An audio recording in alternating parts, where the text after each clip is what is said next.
자, 오늘은 우리 양육반 여러분 받으신 교재 사과입니다. 자, 사과. 예수님이 내 삶의 주인인가요?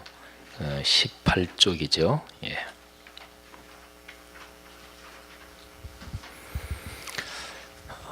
여러분들이 리더분들하고 소그룹 하실 때 그때도 삶의 얘기를 나누기도 하고 그러실 텐데 내 생활에서 일어나는 일들을 신앙의 눈으로 자꾸 바라보는 게 아주 중요합니다.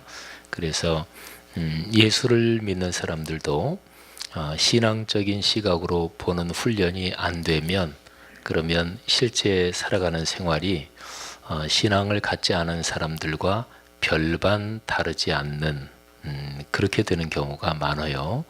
그래서 뭐 좋은 일 일어나면 뭐 기분 좋고 또 어렵고 힘든 일이 부딪히면 아유 침울해지고 또 걱정되고 또 짜증나고 그거는 세상 사람 누구나 다 그렇잖아요. 그죠? 근데 그리스도인은 내게 어떤 좋은 일이 일어날 때 그때 이게 내가 잘나서 그런 게 아니고 주님이 주신 은혜지 이제 이런 시각으로 보는 거예요. 그래야 좋은 일이 있을 때 교만해지지 않습니다. 그리고 어렵고 힘든 일이 있을 때 그때는 이 일을 통해서 하나님께서 내게 어떤 깨달음을 주시려고 하는가, 또 이런 일을 통해서 하나님이 나를 어떻게 훈련시키고 또 내 성품을 단련시켜 주시려고 하는가, 그런 걸 또 생각을 하는 거죠. 그래서 어렵고 힘든 일이 있을 때 뭐 누구나 쉽게 할 수 있는 게 불평, 불만, 또 화도 나고 짜증도 나고 또 침울해지기도 하고, 그런데 하나님의 뜻을 묵상하면 그런 데 빠지지 않고 그래 여기 주님의 어떤 뜻이 있지, 그래서 그런 시각으로 기도하고 바라보면 또 금방 깨달아지는 경우도 있고요. 또 지금은 금방 깨달아지지 않지만 주님의 무슨 뜻이 있지, 내가 순종해야지 하면서 그 어려움을 넉넉하게 극복할 수 있는 거죠. 매 과마다 삶을 나누며 거기에 지난 주간의 삶을 나눕시다. 그리고서 위에 있는 두 줄은 한 주간 동안 감사한 일, 또 밑에 있는 두 줄은 한 주간을 지내면서 어려웠던 일, 그건데 좋은 일이든 어려운 일이든 하나님은 다 거기를 통해서 은혜를 주십니다. 이거를 그리스도인이 살아가면서 생활을 묵상하는 것이다. 그래서 생활 묵상이라고 합니다. 그리스도인은 두 가지를 묵상하면서 살아가는 사람들이에요. 지금 금방 말씀드린 생활 묵상, 그리고 또 다른 거는 말씀 묵상, 이렇게 되죠. 우리 중요한 거니까 한번 따라해 보시죠. 중심적인 게 말씀 묵상이 더 중심적인 거죠. 제가 먼저 하겠습니다. 말씀 묵상, 생활 묵상. 말씀 묵상을 늘 매일 하면서 이제 점점 더 하나님의 말씀의 시각에서 삶을 보고 또 인생을 보고 또 내 생활하는 모든 것을 보게 되는 거죠. 그래서 말씀 묵상이 중심이고 그리고 또 생활 묵상, 그거를 같이 하면서 살아가는 거죠. 자, 우리 교회 비전 선언문, 하나님 말씀의 거룩한 리더십으로 그리스도인의 삶과 세계를 변화시킨다. 그리고 느낌표는 아멘으로 읽습니다. 다 같이 시작. 하나님 말씀의 거룩한 리더십으로 그리스도인의 삶과 세계를 변화시킨다. 아멘. 한 번 더 하십시다. 시작. 하나님 말씀의 거룩한 리더십으로 그리스도인의 삶과 세계를 변화시킨다. 아멘. 자, 그 밑에 9줄 문장 같이 읽겠는데 이게 하나님이 나에 대해서 하시는 말씀이다. 그런 믿음을 가지고 읽으십시다. 시작. 다음과 같은 얘기를 들어보셨나요? 나는 하나님의 걸작입니다. 나는 사랑받기에 태어난 사람입니다. 하나님은 나를 사랑하십니다. 나의 미래는 갈수록 좋아질 것입니다. 하나님은 나를 위하여 놀라운 계획을 가지고 계십니다. 우리 교회 공동체를 통하여 나는 축복과 기적을 체험할 것입니다. 하나님은 오늘 나와 함께 계십니다. 바로 오늘 말입니다. 양육반 훈련은 이 모든 복을 누릴 수 있게 나를 도와줄 것입니다. 아멘. 그렇게 될 줄 믿습니다. 요한복음 1장을 한번 다 펴십시오.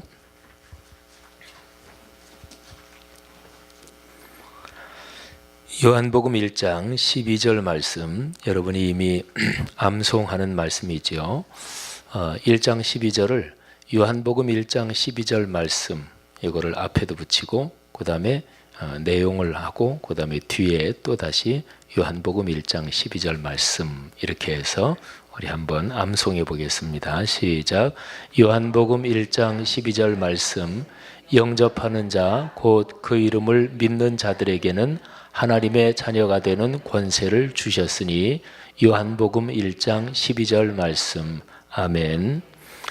자, 요한복음 1장 12절 우리가 지금 같이 암송했는데, 이제 그 12절에서 우리 19페이지에 있는 그 질문에 한번 대답을 해보십시다.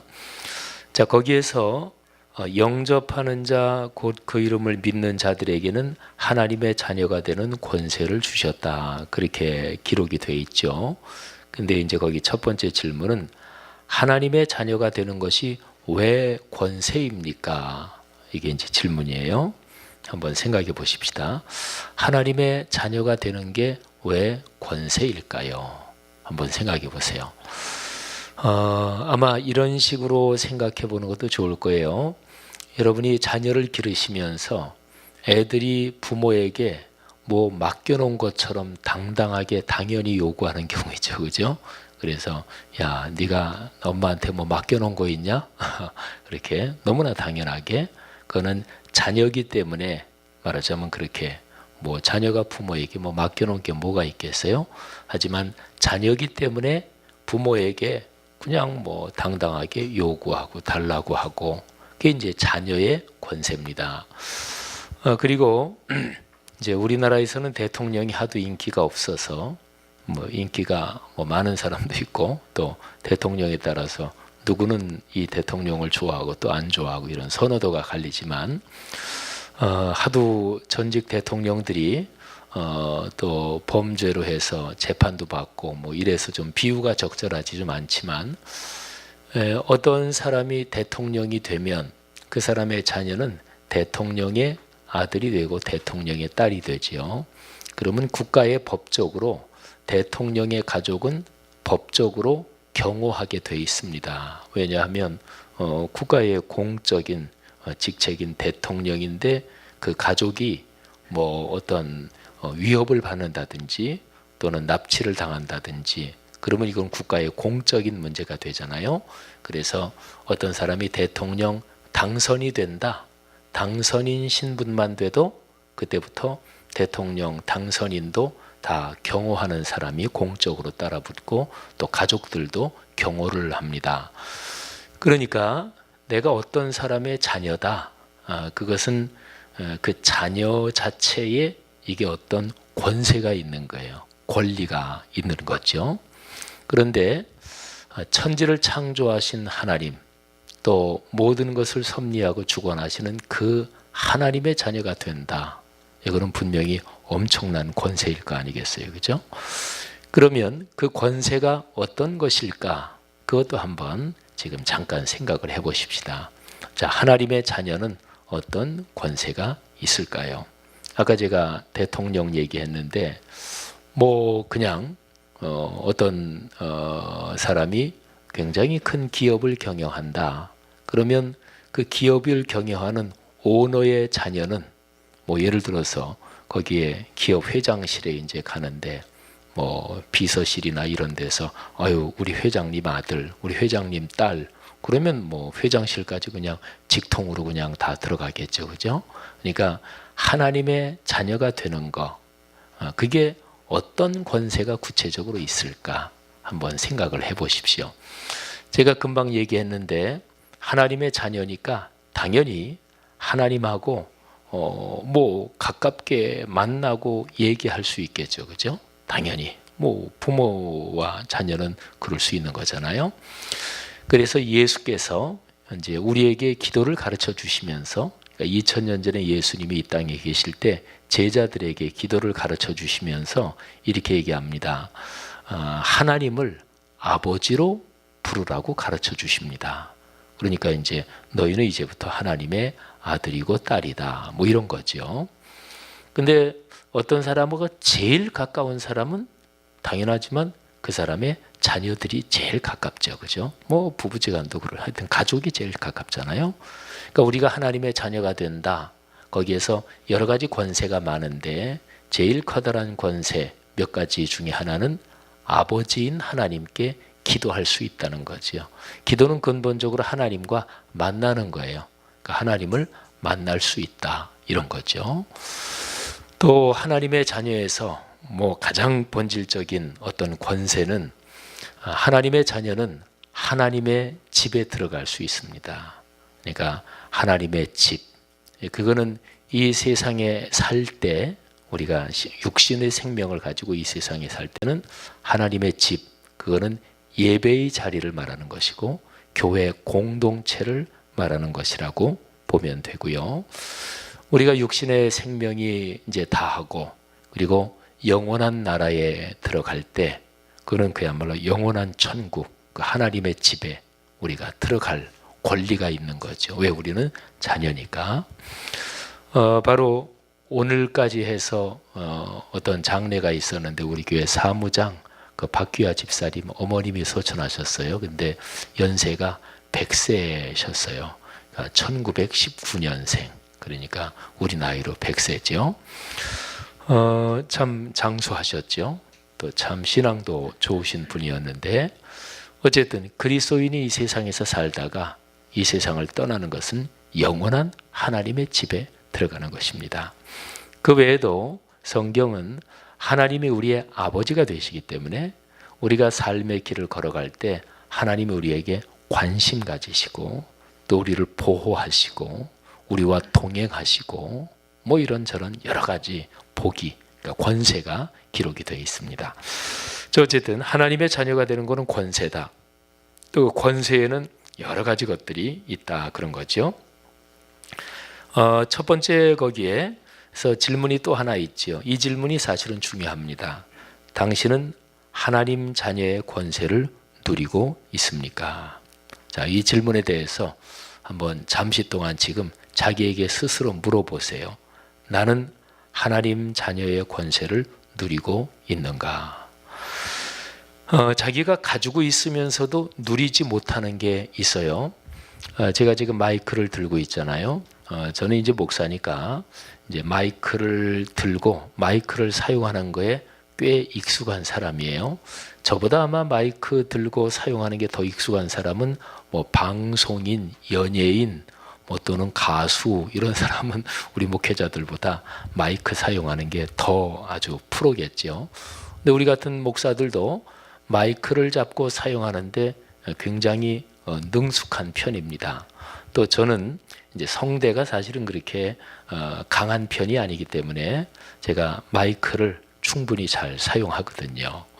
그러니까 근데 어떤 목회자는 마이크를 잘 사용하지 못하는 목회자도 있습니다. 목회자에 따라 다른데 또 늘 마이크를 잡고 또 사용하고 얘기하고 그러는 사람이 아닌 경우에 이제 마이크를 이제 이렇게 잡고 뭐 모처럼 사람들 앞에서 얘기하고 그러면 그 사람은 마이크를 잘 활용을 못할 수도 있겠죠, 그죠? 예를 들어서 마이크가 이만큼 떨어져 있는데도 그냥 뭐 끙끙거리면서 얘기할 수도 있고 이 정도로 하면은 이게 마이크가 잘 들리잖아요, 그죠? 그러니까 똑같이 마이크를 들고 있어도 이거를 어떻게 사용하느냐, 또 이 마이크라는 이 기능을 얼마나 충분히 누리느냐, 이거는 사람에 따라 다 틀립니다. 오늘 저녁 뭐 잡수셨습니까? 뭐 혹시 저녁 안 잡수고 오신 분도 계실지 모르겠네요. 근데 똑같은 음식을 놓고 식사를 해도 어떤 사람은 그 음식을 먹는 거를 참 행복하게 음식을 아주 행복하게 먹는 거를 즐기면서 먹는 사람이 있고 어떤 사람은 그냥 순식간에 다 그냥 집어넣어 버리는 사람이 있고 그잖아요. 똑같은 음식을 먹어도 그거를 누리는 사람이 있습니다. 행복을 만끽하는 사람이 있단 말이에요. 그러니까 우리는 예수 그리스도를 나의 주님으로 믿으면 그 사람은 다 하나님의 자녀가 되죠. 근데 하나님의 자녀들이라 그래서 다 똑같은 건 아니에요. 어떤 사람은 내가 하나님의 자녀지 이거를 마음껏 누립니다. 근데 어떤 사람은 누리지 못하기도 해요. 하나만 더 그런 예를 들면 하나님의 자녀로서 가장 커다란 특권들이 여러 가지가 있는데 그중에 또 하나를 예를 들면 하나님 아버지를 만나는 거 기도라 그랬죠. 근데 하나님 아버지를 만나는 가장 핵심적인 시간과 공간이 예배입니다. 그러니까 예배는 진짜로 그건 하나님의 자녀로서 엄청난 특권인 거죠. 근데 예배를 드리는 사람들이 다 똑같이 예배를 누리고 맛보는 건 아니에요. 그 차이가 있습니다. 똑같은 예배를 드려도 어떤 사람은 그 예배 한 시간이 참 행복하고 그냥 막 가슴 저리게 아주 행복한 사람이 있는가 하면 어떤 사람은 그냥 맹숭맹숭한 사람이 있잖아요. 그죠?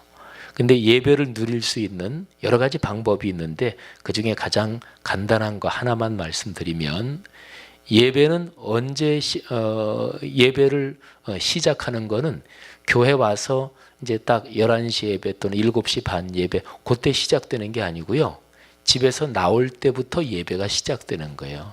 그 얘기는 예배 시간에 턱답게 나오면 아무래도 예배를 충분히 집중하기가 좀 쉽지 않겠죠. 그죠?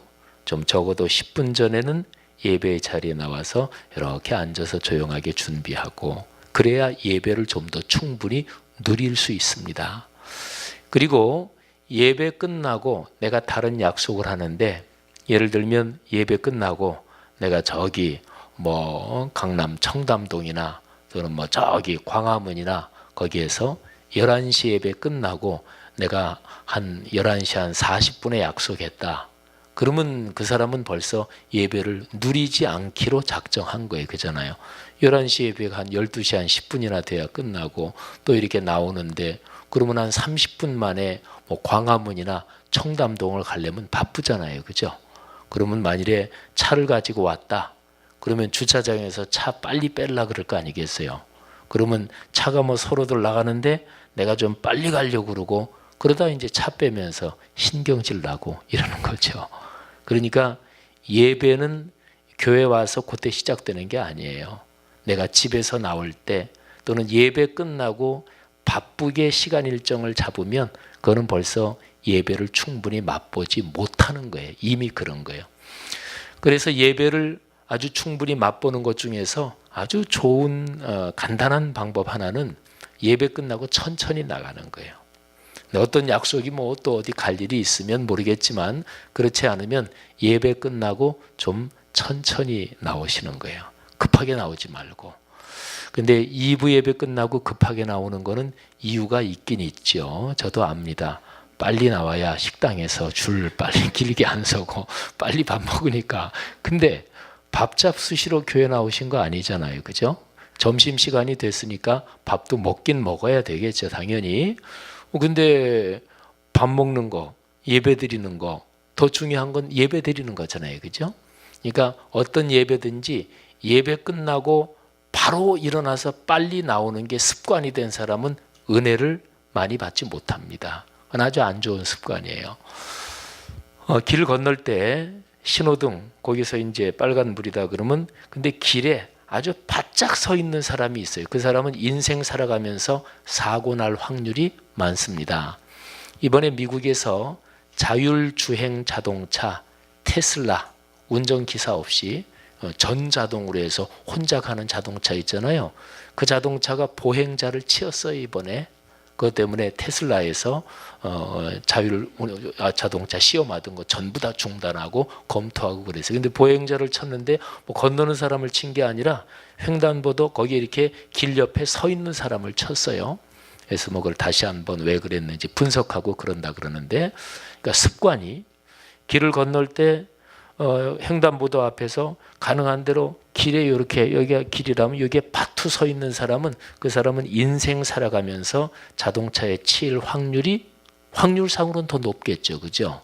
그러니까 이게 이제 습관입니다. 그러니까 좋은 습관을 가져야 인생이 행복해집니다. 안 좋은 습관을 가지면 그 사람은 인생에서 사고 날 확률이 많고 불행해질 확률이 더 많은 거예요. 그러니까 예를 들면 그런 거예요. 그러니까 예배 끝나고 다른 약속도 없는데 늘 예배 끝나면 바로 나오는 사람이 있어요. 그건 아주 안 좋은 습관입니다. 그러니까 예배 끝나고 적어도 찬양대 후주, 그러니까 성가대 송령 있잖아요. 축도하면은 그 다음에 성가대 송령 끝날 때까지는 일어서는 거 아니에요. 그리고 송령 끝나고 나서도 오늘 받은 예배의 은혜 이런 거를 잠시 앉아서 이렇게 묵상하고, 그러니까 5분만 더 투자하면 예배가 굉장히 더 은혜로워집니다. 말하자면 이런 거예요. 자, 하나님 자녀의 권세 넉넉하게 누리시기를 축복합니다. 또 그렇게 신앙을 훈련하시기를 바랍니다. 자, 그러면 두 번째 줄이에요. 어떻게 해야 하나님의 자녀가 될 수 있다고 말씀하고 있습니까? 자, 요한복음 1장 12절 얘기하는 거죠. 요한복음 1장 12절에서 어떻게 해야 하나님의 자녀가 된다고 얘기하고 있죠? 영접하면. 또 있나요? 또 있죠. 그 이름을 믿으면, 그러면 하나님의 자녀가 된대요. 하나님의 자녀가 된다는 게 얼마나 중요한지 그건 이미 설명드렸으니까, 그러면 하나님의 자녀가 되는 방법을 꼭 알아야 될 거 아니겠어요? 그죠? 그러면 하나님의 자녀가 되는 방법, 그게 요한복음 1장 12절에서는 영접하는 자, 곧 그 이름을 믿는 자. 그러니까 두 가지로 나와 있네요. 영접한다. 두 번째는 믿는다. 근데 영접한다고 믿는다 그 사이가 곧이라는 말로 연결이 돼 있어요. 그러니까 영접한다는 말이나 믿는 말이나 뜻이 똑같다는 말이에요. 그죠? 그러면 하나님의 자녀가 되는 방법, 영접하든지 또는 믿든지 사실은 두 가지가 뜻은 똑같은 거니까 그러면 하나님의 자녀가 된다. 그러면 둘 중에서 하나만 설명하면 되겠죠. 그죠? 영접하는 거를 설명하든지 믿는 거를 설명하든지 둘 중에서 제가 하나만 설명드리면 되는데, 둘 중에서 어려운 걸 설명하는 것보다 쉬운 거를 설명하는 게 더 현명한 거예요. 그잖아요? 어려운 거 설명하는 것보다. 그러면 제가 여러분들에게 한번 질문을 드려볼게요. 자, 영접한다, 믿는다. 이 두 개 중에서 어떤 게 더 어려운 말일까요? 영접한다가 더 어려워요? 영접한다. 영접한다는 게 어려워요? 손님을 영접한다 어렵습니까? 집에 누가 손님이 온다. 영접이 환영, 영자가 환영한, 환영하여 접, 이거는 맞이한다. 환영하여 맞이한다는 거죠. 그죠? 혹시나 영접한다는 말을 우리가 뭐 잘 안 쓰나요? 일상생활에서. 어쨌든 우리가 영접한다 그러면 집에, 여러분 집에 손님이 만일에 찾아온다. 또는 지금 대신방 기간인데 우리 교구 목회자가 또 구역장님하고 같이 신방을 온다. 그러면 반갑게 맞이해야 되겠죠. 그죠?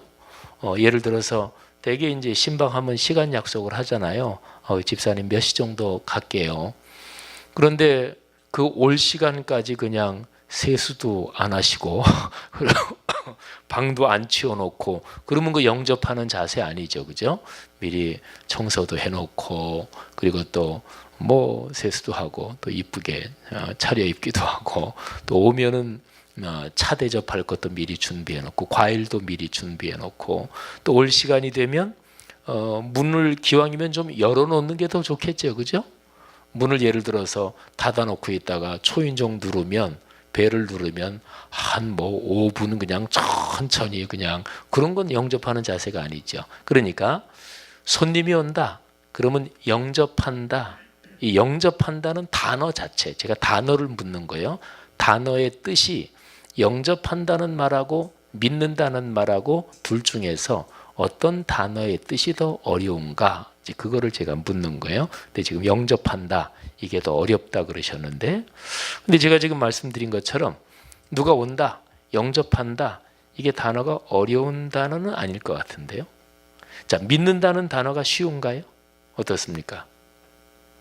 제가 이렇게 얘기하니까 벌써 우리 예수 믿는 사람들은 다 눈치들이 빠르셔서 지금 지 목사님 저 양반이 얘기하는 게 믿는다는 단어가 더 어렵다는 얘기를 하는 거겠구나. 지금 뭐 그렇게 벌써 이해는 하고 계시겠고, 그런데 믿는다는 단어를 제가 요 설명을 할 때 보통 하면 여러분이 아까 말씀하신 것처럼 대개가 그렇게 반응을 하세요.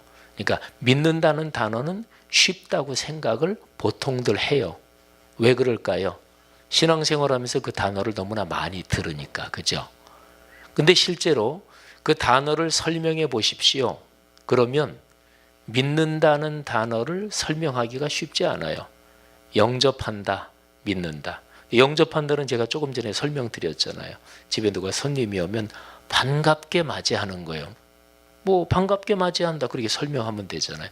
근데 믿는다, 믿는다는 것을 어떻게 설명하면 될까요? 한번 뭐 한 두세 분한테만 물어볼까요? 앞에 있는 분들한테 질문하면 안 돼요. 그러면 나중에 앞에 안 앉아요. 그죠? 그래서 앞에 있는 분들한테 되도록이면 질문 안 하고 이제 뒤에 있는 분들의 우리 박만수 장로님 오른쪽에 앉아 계신. 예. 저도 요즘 머리가 이렇게 적절하게 휘어지는 거를 여러분들이 제가 염색 좀 할까 그러면 아유 목사님 그 지금 그 상태 못 있습니다. 근데 진짜 머리가 흰 게 아주 멋있게 휘셨습니다. 근데 한번 누가 믿는다 이 단어를 한번 잠깐 설명을 해보시겠어요? 어떻게 설명할 수 있을까요? 믿는다 이거를 설명을 한다. 이렇게 제가 보기 오른쪽이고 예, 박 장로님이 왼쪽 맞습니다. 예. 그러시군요. 예. 하면서 믿는다는 단어를 한번 쉽게 설명하면 어떻게 설명할 수 있을까요? 믿는다. 예, 믿는다. 예. 예. 상대방이 하는 얘기를 신용해서 듣는다. 신용해서 듣는다. 상대방이 하는 얘기를 받아들인다. 예, 근데 지금 이제 신용이라는 단어를 쓰셨잖아요. 그죠? 신용이라는 단어에서 신자는 믿을 신자죠. 그죠? 그러니까 이제 믿는다는 거는 상대방의 말을 신용해서 듣는 거다. 그러니까 어쨌든 믿는다 요거를 설명하시면서 또 믿을 신자를 쓰기는 쓰신 거네요. 자, 어쨌든 쉽게 굉장히 설명을 잘하셨습니다. 그러면 뭐 뒷줄 쪽에 있는 사람이 또 내가 지목당하지 않을까 또 이렇게 긴장하고 계실 텐데 그러면 좀 이렇게 와서 두 번째 줄에 우리 집사님 한번 우리 집사님 사업하시는 분이신데 근데 한번 예를 들어서 이렇게 한번 생각을 해보세요. 집사님이 교회학교 선생님이라고 한번 가정을 해보시고 그리고 초등학교 1학년 아이가 이제 선생님 1학년 이제 반 선생님이신데 선생님 믿음이 뭐예요? 믿는다는 게 뭐예요? 이렇게 질문했다. 그러면 한번 그 상황을 가정하시고 그 아이에게 얘기해 준다. 그렇게 생각하고 한번 말씀해 보시죠.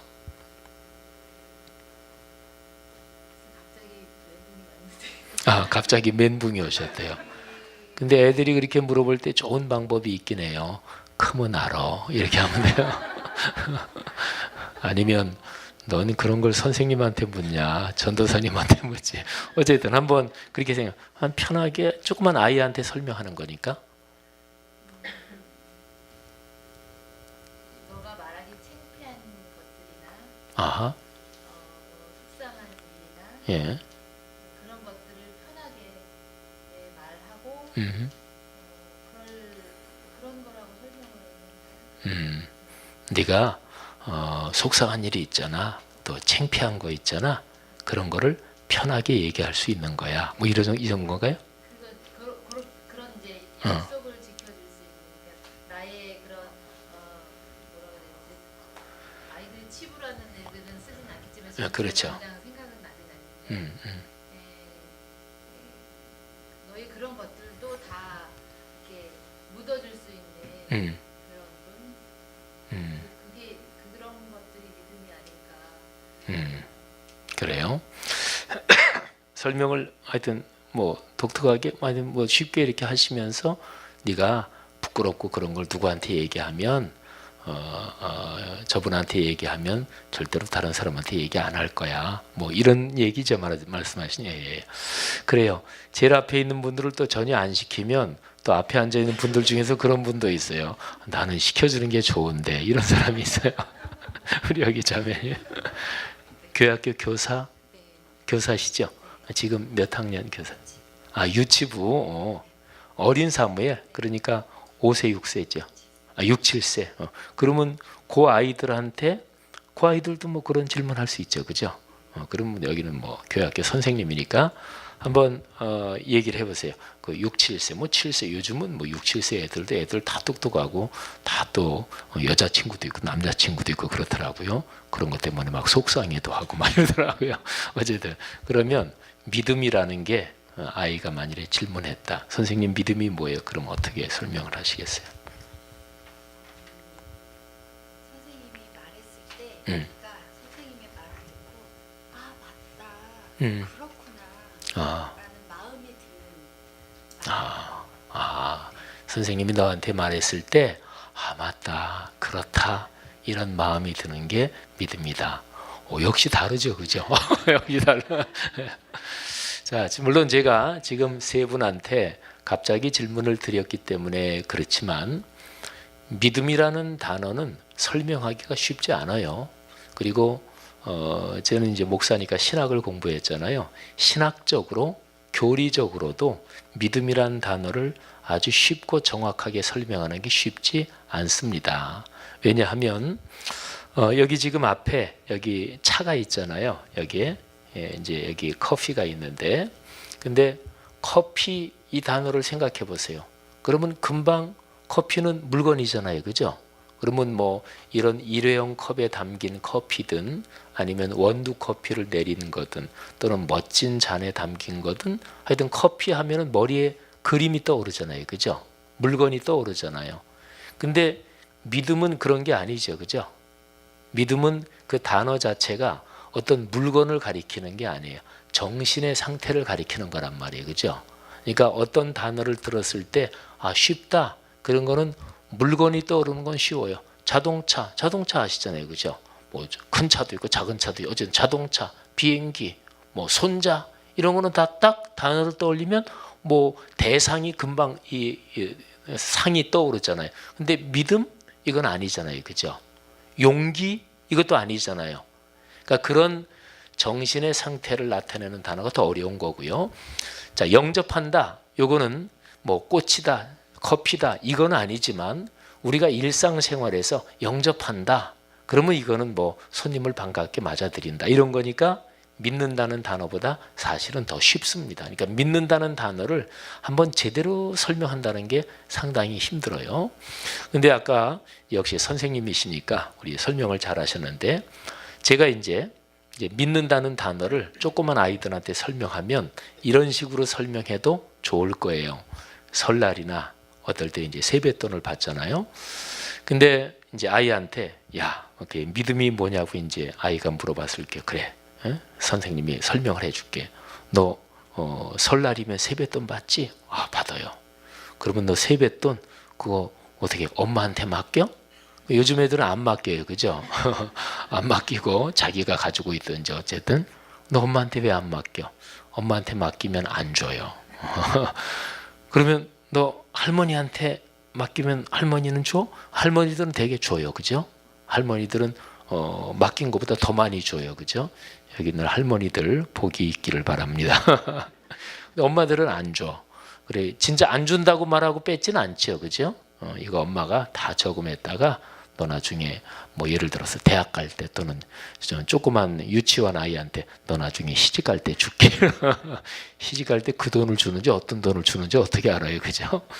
그러니까 아이들도 다 알아서 세뱃돈 같은 건 엄마한테 잘 안 맡기려고 그래요. 그러니까 그 얘기를 하고서 너 세뱃돈은 할머니한테 맡기잖아. 그럼 할머니는 다 주니까 그게 할머니를 믿는 거야. 뭐 이렇게 얘기하면 아이들이 쉽겠죠. 그러니까 어떤 거를 설명할 때 실제적인 예를 들어서 설명하면 그게 쉬운 거죠.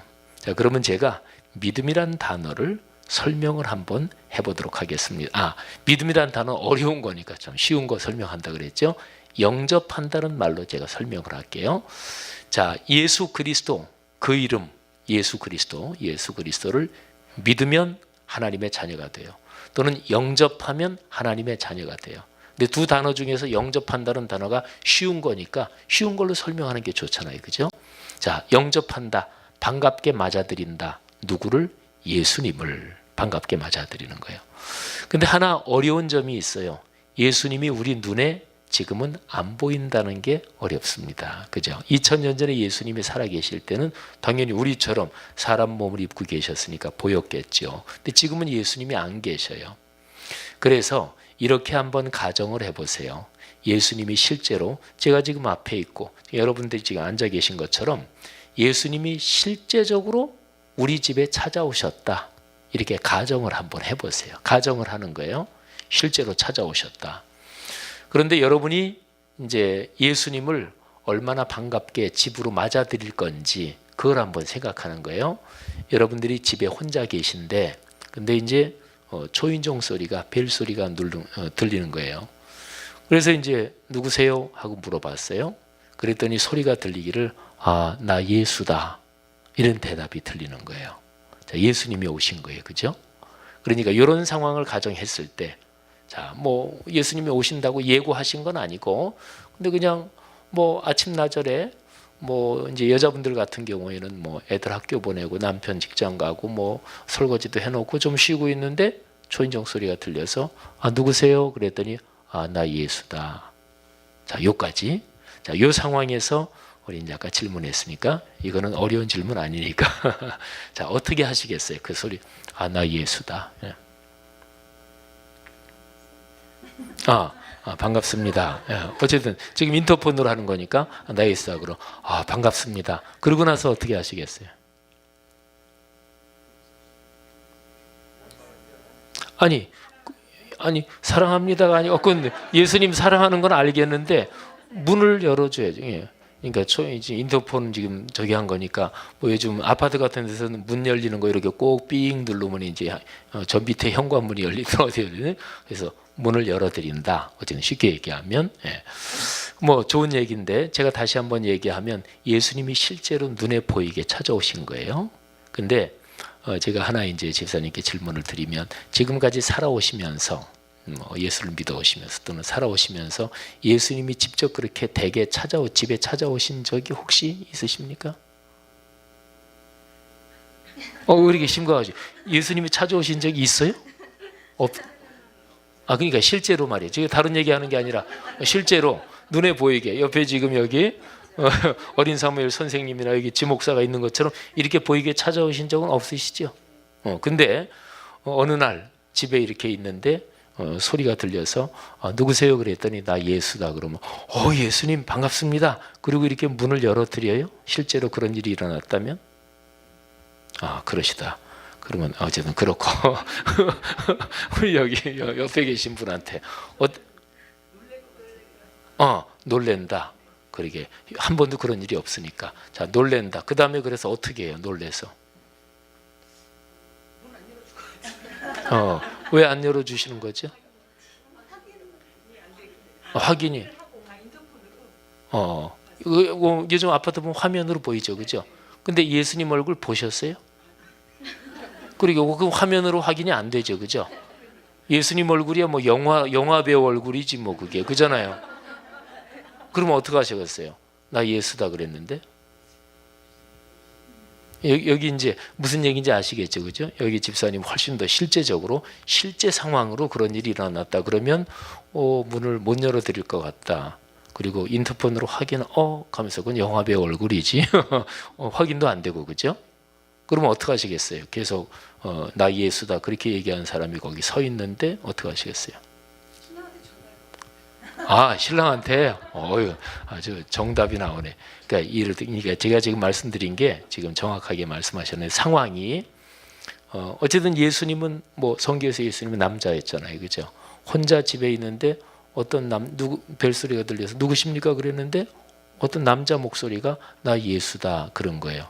근데 실제로 그런 상황이 일어났다면 문을 열어주기가 힘들겠죠, 그죠?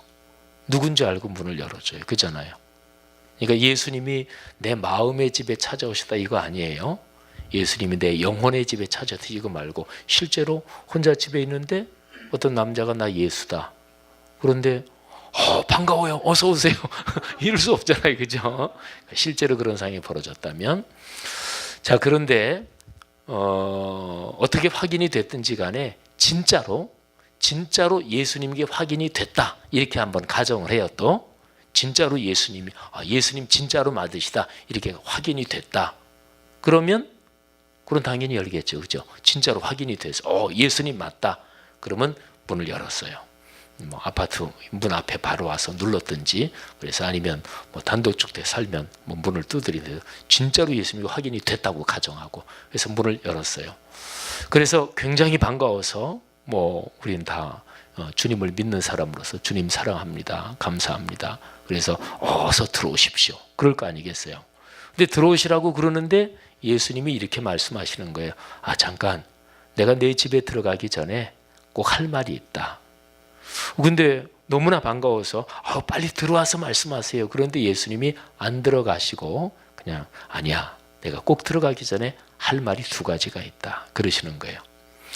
그래서 꼭 그렇게 그냥 굳이 말씀하시니까 알겠습니다. 무슨 말씀이세요? 그랬더니 예수님이 두 가지를 말씀하시는 거예요. 내가 지금 내 집에 들어가기 전에 두 가지 조건이 있다. 이 조건을 내가 수락하면, 받아들이면 내가 들어가고, 받아들이지 않으면 나는 안 들어간다, 못 들어간다. 자, 첫 번째, 나는 너희 집에 지금 손님으로 온 게 아니라 주인으로 왔다. 너희 집에 들어가면서 내가 주인한다. 이게 첫 번째. 두 번째, 나는 한 번 지금 들어가서 며칠 잠깐 다니러 온 게 아니다. 난 들어가서 계속 평생 같이 산다. 이 두 가지다. 이 두 가지를 내가 수락하면 내가 들어가고, 안 그러면 나는 안 들어간다. 자, 이것도 현실적으로 생각하셔야 돼요. 그죠? 실제로 우리처럼 몸을 가지고 계신 예수님이 우리 집에 오신 거예요. 그래서 두 가지. 들어가면 그때부터 내가 주인한다. 여기에 이제 뭐 집 가지고 계신 분들, 또는 뭐 예금 통장에 뭐 예금이 얼마나 되십니까? 또는 뭐 그런 거, 예수님이 이제 내가 주인한다. 그다음에 며칠 뭐 묵으러 온 게 아니고, 잠깐 차 한잔 마시러 온 거 아니고, 나는 들어가서 평생 같이 산다. 자, 이렇게 하면 어떻게 하시겠어요? 우리 한번 말씀해 보세요. 예, 그렇게 금방 대답을 못 하시죠. 그죠? 당연히. 예.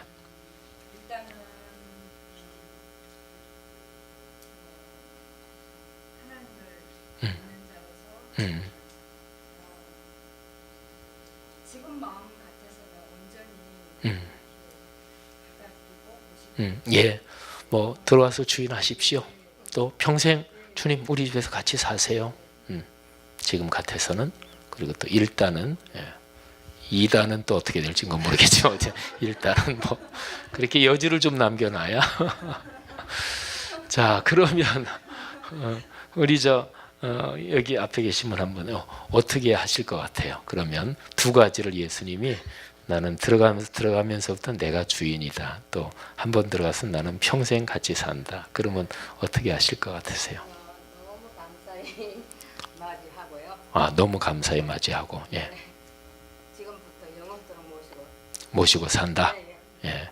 근데 예를 들어서 그 이제 남편께서 뭐 돈을 벌어오는 거나, 또는 뭐 하여튼 주인한다는 얘기가 뭐냐면, 그 돈을 벌어오는 거 그것도 주인한테 먼저 드려야 되잖아요. 그죠? 그러니까 실제로 그런 거예요. 그죠? 그리고 방은 어떤 방 드릴 건지도 생각을 해야 돼요. 그죠? 아니 그러잖아요. 그죠? 실제로. 그리고 안방 드리고 우리가 그냥 이렇게 하고. 여러분, 제가 지금 이렇게 실제적인 상황을 가정해서 묻는 게, 지금 영접한다는 거 설명하는 거예요. 영접하면 하나님의 자녀가 되는 거니까. 근데 우리는 영접한다, 그거를 예수님을 내 마음 속에 주님으로 모십니다. 이렇게 하는데, 내 마음에 모십니다. 어떤 면에서는 그렇게 얘기하는 건 쉬워요. 그잖아요. 실제로 방을 어떤 방 내드릴 건가, 이거 결정하는 건 아니니까. 또 실제로 그분이 주인이 된다 그러면 아닐 말로 우리 집 명의 변경하라고 그러실 수도 있어요. 진짜로. 너 명의 변경이라는데 내가 주인이니까. 그러니까 이거는 추상적인 얘기가 아니라 실제적인 얘기란 말이에요. 근데 이런 얘기를 다 물어보면 이제 여기 이제 제일 마지막에 대답하신 분처럼 감사합니다. 뭐 영원토록 모십니다. 우리는 물론 다 그런 마음이죠. 근데 실제로 예수님이 나처럼 육신을 가진 모습으로 오신다 그러면 여러모로 불편한 점이 있을 것도 사실일 것입니다. 뭐 예를 들어서 내가 예배 시간 됐는데 어디 단장하고 이제 나가는데 예수님이 너 지금 보니까 교회 나가는 거 아닌 것 같다. 어디 가냐? 아유 오늘 저 바쁜 일이 있어서 그래요. 근데 너 이 집 주인이 나라 그랬는데 예배 가는 거를 적어도 안 가고 다른 데 가려고 그러면 주인한테는 얘기를 해야지. 너 들어올 때 주인 한다고 약속했지 않느냐? 이러면 또 이제 불편하기도 하겠죠. 또 집을 옮긴다든지 뭐 부동산을 뭐 산다든지 할 때도 내가 막 이렇게 저렇게 하는데 예수님이 너 요즘 바쁜 것 같은데 뭐 때문에 그렇게 바쁘냐? 그래서 부동산 뭐 그럼 너 그거 주인한테 얘기 안 하고 이게 네 집이냐? 뭐 이러면 또 이거 상당히 불편할 수도 있겠죠. 어쨌든 실제적으로 사람에 따라 다르겠지만 손님 접대하는 거 좋아하시는 분도 있고 또 기질적으로 그러지 않으시는 분도 있는데 집에 사람이 하나 오면 반찬 하나 하는 것도 이것도 상당히 신경 쓰이는 거잖아요. 그죠? 그러니까 현실적으로 예수님이 우리처럼 지금 옆에 계시는 분들처럼 신체를 가진 모습으로 우리 집에 오신다. 그럴 때 진짜 영접할 수 있는가? 근데 예수님은 두 가지 조건을 말씀하세요. 들어가면서부터 나는 손님으로 너희 집에 살지 않는다. 내가 주인한다. 두 번째, 나는 평생 같이 산다. 근데 이 두 가지 조건을 좋습니다. 그렇게 한번 가정했을 때 들어오십시오. 뭐 안방 내드려야죠. 뭐 그리고 불편할 것 같은데 어쨌든 아까 이제 우리 말씀하신 것처럼 실제로 육신을 가진 모습으로 오신다 그러면 불편할 것 같은데 그래도 일단은 들어오시게 한다. 뭐 이렇게. 근데 예수 믿는 사람들은 다 똑같아요. 근데 제가 질문 하나 드릴게요. 신앙생활을 전혀 안 하는 사람, 예수를 안 믿는 사람한테 똑같은 얘기를 하고서 예수님이 당신의 집에 찾아오셨습니다. 그리고 문 앞에서 두 가지 얘기를 하십니다. 어떻게 하시겠어요? 그러면 예수 안 믿는 사람들은 뭐라고 대답할까요? 아까 이제 말씀하신 건 좀 고민하다가 일단은 뭐 이렇게 얘기할까요? 아니겠죠? 예수 안 믿는 사람은 이렇게 얘기할 거예요. 미쳤어요. 그잖아요. 아니 뭐 기독교인들이 믿는 예수라는 게 뭐 누군지는 알고 있고 예수 석가모니 뭐 다 훌륭한 분들이라고 생각을. 근데 우리 집에 들어와서 주인하고 또 평생 같이 산다니 미쳤어 그러게. 그잖아요. 예수 안 믿는 사람의 반응은 간단합니다. 미쳤어요. 내가 그걸 두 가지 조건을 수락하게. 근데 우리는 그러지 않잖아요. 그죠? 실제로 육신으로 오신다 그러면 고민도 되겠다. 또 불편한 점도 있겠다. 생각은 들지만 우리는 일단은 뭐 하든지 우리는 들어오시게 해야지요. 이런단 말이에요. 바로 이 자세가 뭐냐면 우리가 이미 예수님을 믿고 있다는 증거예요. 무슨 얘기인지 아시겠어요? 그러니까 우리는 예수님을 영접한다, 예수님을 믿는다 이 얘기를 하도 많이 들었고 또 우리가 그렇게 고백하잖아요. 근데 가만히 있어봐. 내가 하나님의 자녀인가? 이게 확신이 없을 때가 있어요. 또 어떤 사람은 예수 믿으면서 뭐 특별한 체험을 통해서 막 감격적으로 예수님을 뭐 영접했다든지 또 신비로운 체험을 했다든지 그런 걸 이렇게 들으면 저 사람은 저런 체험도 나는 그런 게 없어. 뭐 이런 생각 드시는 분도 계실 거예요. 근데 예수님을 내가 영접했나? 내가 하나님의 자녀가 됐나? 그거를 지금 제가 점검해 드리는 거예요. 아까 말씀하신 것처럼 일단은 뭐 들어오시게 해야죠. 불편할 것 같긴 같네요. 하지만 들어오시게 해야죠. 이 정도 생각을 가지고 있다는 것 자체가 그게 이미 예수님을 영접했다는 증거입니다. 제가 말씀드렸잖아요. 예수 안 믿는 사람 뭐라고 대답한다고요? 미쳤어요. 제가 들어오시게 하게. 예수란 사람이 뭐 훌륭한 분인 건 맞지만 내가 미쳤어요. 우리 집을 왜 내드려요? 또 우리 집에 평생 같이 사시게 이거 뭐 예수란 양반 석가모니가 찾아오든 뭐 플라톤이 찾아오든지 간에 차 한 잔 정도 대접해드리고 또 뭐 찾아왔는데 그 양반들이 돈이 없어서 어디 숙소가 없다 그러면 아까 아직 뭐 하루 이틀 뭐 재워드릴 수는 있겠지만 미쳤어요. 평생 같이 살게? 근데 우리는 미쳤어요 그러지 않잖아요. 왜 그래요? 우리 집에 들어와서 주인 한다는데 평생 같이 산다는데 이거 쉬운 거 아니잖아요. 그런데도 우리는 뭐 불편할 거 생각도 있지만 들어오시게 해야지요. 왜 그래요? 우리가 예수님을 믿고 있기 때문에 그런 거예요. 사랑하신 여러분, 신앙생활을 하면서 내가 주님의 자녀가 된 사람이다. 이 확신이 아주 중요한 거예요. 이거를 가리켜서 구원의 확신이라고 합니다. 자, 여기 계신 여러분들, 제가 아까 드린 말씀에서 불편하지만 들어오시게 해야지요. 그러신 분은 이미 예수를 믿으신 거고 그게 바로 하나님의 자녀가 이미 되신 거예요. 믿습니까? 자, 오늘 교재 맨 마지막에 기도문을 같이 읽겠습니다. 한 장을 넘기셔서 20페이지.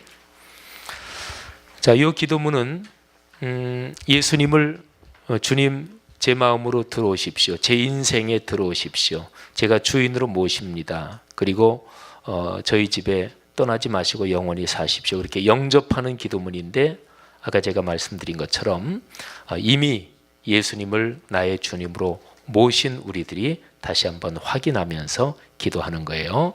자, 우리 기도문을 내용을 잘 생각하면서 더 진실한 마음으로 고백하며 기도문 읽겠습니다. 시작. 하나님, 예수님께서 제 죄를 대신 지시고 십자가에서 돌아가셨고 그 때문에 제 죄가 해결되었음을 믿습니다. 하나님의 아들이신 예수님을 그리스도 곧 저와 온 세상의 구세주로 믿습니다. 저는 예수님이 필요합니다. 예수님께서 제 삶의 주인이 되어 주시기를 간절히 원합니다. 제 인생에 들어오셔서 주인이 되어 주십시오. 평생 저와 함께하여 주십시오. 제 삶의 모든 것을 주님의 뜻에 맡깁니다. 하나님을 아버지로 부르고 예수 그리스도를 주님으로 고백합니다. 성령님이시여 제 삶에 오십시오. 제 안에 계셔서 주님의 거룩한 말씀인 성경의 가르침에 따라 살게 이끌어 주십시오. 예수 그리스도의 복음을 전하며 살겠습니다. 나를 구원하신 예수님의 이름으로 기도드립니다. 아멘. 제가 한 번 더 기도하죠. 하나님 은혜 감사합니다. 우리가 예수님을 믿고 하나님의 자녀가 된 것을 요한복음 1장 12절 말씀을 묵상하며 다시 한번 점검했습니다. 하나님의 자녀인 것을 감사합니다. 이미 우리 안에 계신 주 예수 그리스도, 성령님으로 우리 안에 계신 주 예수 그리스도, 우리 제 삶의 주인인 것을 다시 한번 고백하고 또 저와 평생을 같이 계시며 영원한 나라에 이르도록 영원히 같이 계시는 것을 믿습니다. 감사합니다. 하나님 자녀인 것을 감사하며 하나님 자녀의 권세를 넉넉하게 누리며 사용하며 살게 하옵소서. 예수님 이름으로 감사하며 기도합니다. 아멘. 네, 고맙습니다.